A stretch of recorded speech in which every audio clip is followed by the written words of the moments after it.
Salam Pak Bambang, saya mau izin bertanya, benarkah Taurat itu palsu? Apakah Yahudi dan Kristen percaya Taurat yang sama? Mohon pencerahannya. Yang pertama, mungkin kesan itu dibangun karena mereka melihat Alkitab yang dibaca oleh orang Kristen itu biasanya dicetak dalam wujud terjemahan. Ya, Alkitab, bahasa Indonesia, bahasa Jawa, bahasa Inggris, bahasa Batak, dan lebih-lebih dalam bahasa Inggris itu disebut version. Jadi seolah-olah banyak versi teks aslinya tidak ada. Padahal sebenarnya tidak seperti itu. Ya. Kalau misalnya Alkitab itu dituduh palsu karena tidak ada teks aslinya. Nah, sekarang harus ditanyakan dulu makna asli itu apa.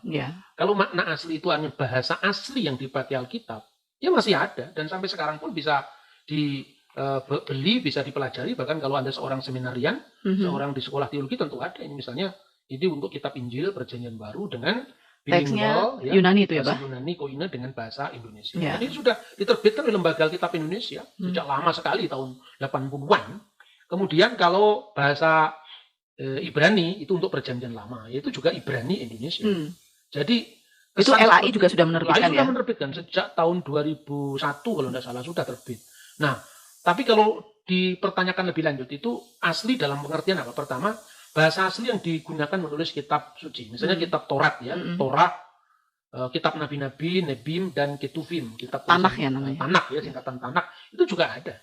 Dan yang menarik bahwa Tanakh yang dibaca orang Yahudi yang kita sebut dengan Perjanjian Lama itu sama persis. Jadi seumpama orang Kristen memasukkan kitab, Tanakhnya kan sudah beda dengan miliknya orang Yahudi. Nyatanya sekarang kalau misalnya Anda pergi ke negara-negara yang banyak orang Yahudinya, ya misalnya di Australia itu atau di Israel sekalian di sana, toko-toko buku Yahudi itu menjual yang namanya Tanakh ya. Tanakh itu Torah, Nebim, Ketuvim itu sendiri seperti yang dibaca orang Kristen persis ya. Bahkan ini kalau Anda bandingkan antara edisi Yahudi misalnya terbitan Mesorah Publishing, New York dan Yerusalem, atau Tel Aviv Publishing, itu sama persis dengan ini terbitan United Bible Society in Israel, itu penerbit Kristen, atau Trinitarian Bible Society, itu persis sama. Bahkan orang Kristen sekarang sudah menerbitkan ya, ini Holy Bible untuk Perjanjian Lama atau Tanakhnya itu ditulis semua. Torah, Nebim, Ketuvim. Ini persis diawali dari kanan ke kiri ya, kitab Taurat yang pertama kan kitab Bereshit, kemudian Ele Shemot, terakhir itu adalah Ele Hadivarim, kitab Ulangan. Sama, terbitan Yahudi, Kristen juga sama, Bereshit bara Elohim et Hasamayim ve et Sa'aret misalnya. Kemudian untuk Perjanjian Baru itu Hekaini Diatike, itu dari kiri ke kanan. Itu juga Biblos, Genesios, Yesus Kristus, itu sama persis. Jadi artinya orang Yahudi tidak percaya dengan Perjanjian Baru ini, tapi orang Kristen percaya. Orang Yahudi kan nggak percaya Yesus. Bagaimana kalau kitabnya masih bisa sama? Artinya Kristen juga mengikuti Tanakh Yahudi. Dan itu adalah fakta yang tidak bisa terbantah seumpama orang Kristen memasukkan kitab, kan kitabnya sudah beda dengan Yahudi. Kemudian kalau bahasa asli itu dipahami dalam makna bahasa yang dipakai oleh komunitas-komunitas kuno saat itu, kita juga punya bukti. Misalnya Taurat Samaria. Ini Taurat Samaria, Pentateuchus Samaritanus, atau disebut Torah Somron. Torah Samaria ini tertulis dalam huruf Samaria. Dan huruf Samaria itu huruf yang lebih kuno dari huruf Masoretik, huruf Hasmonaim ya. Itu berasal dari abad ketiga sebelum Masehi. Sampai sekarang masih ada di dalam kitab Bereshitnya, mereka membaca dengan bacaan yang punya varian kiri, cara membaca yang berbeda. Misalnya Bereshit itu dibaca Barashit bara Aluim.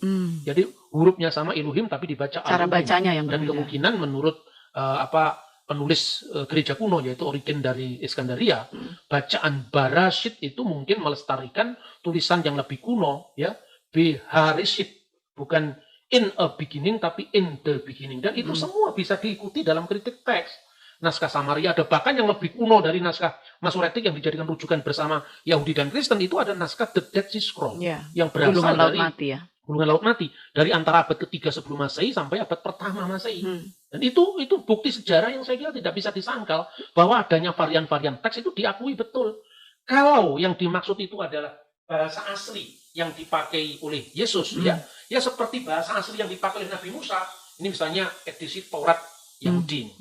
Taurat Yahudi ini ya Torah mulai dari Bereshit, Ele Shemot, Wayikra, Bamidbar sampai Ele Hadivarim, 5 kitab Musa. Itu bisa dibandingkan satu sama lain dengan Samaritan, dengan edisi Kristen, bahkan dengan teks-teks kuno, terjemahan maksudnya. Ya misalnya terjemahan Yahudi dalam bahasa Aram, namanya Targum. Terjemahan Torah Kristen dalam bahasa Suryani atau Aram, namanya Pesita. Terjemahan Latin dari tanah Ibrani ke dalam bahasa Latin, namanya misalnya Vulgata.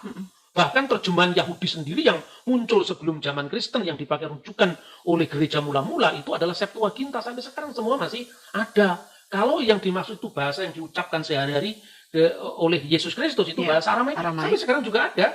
Ini yang disebut bahasa Suryani. Yang namanya baik itu Old Syriac, Syriac kuno maupun itu Pesito atau Pesita. Ini bahasanya Yesus masih lestari sampai hari ini. Jadi jangan hanya lihat Alkitab terjemahan, karena semua ini sekarang bisa di cross check kok. Tidak ada yang disembunyikan, tidak ada yang dipalsukan. Oke Pak Bambang, penjelasan Anda sangat mencerahkan dan menguatkan iman kami. Terima kasih, Tuhan Yesus memberkati.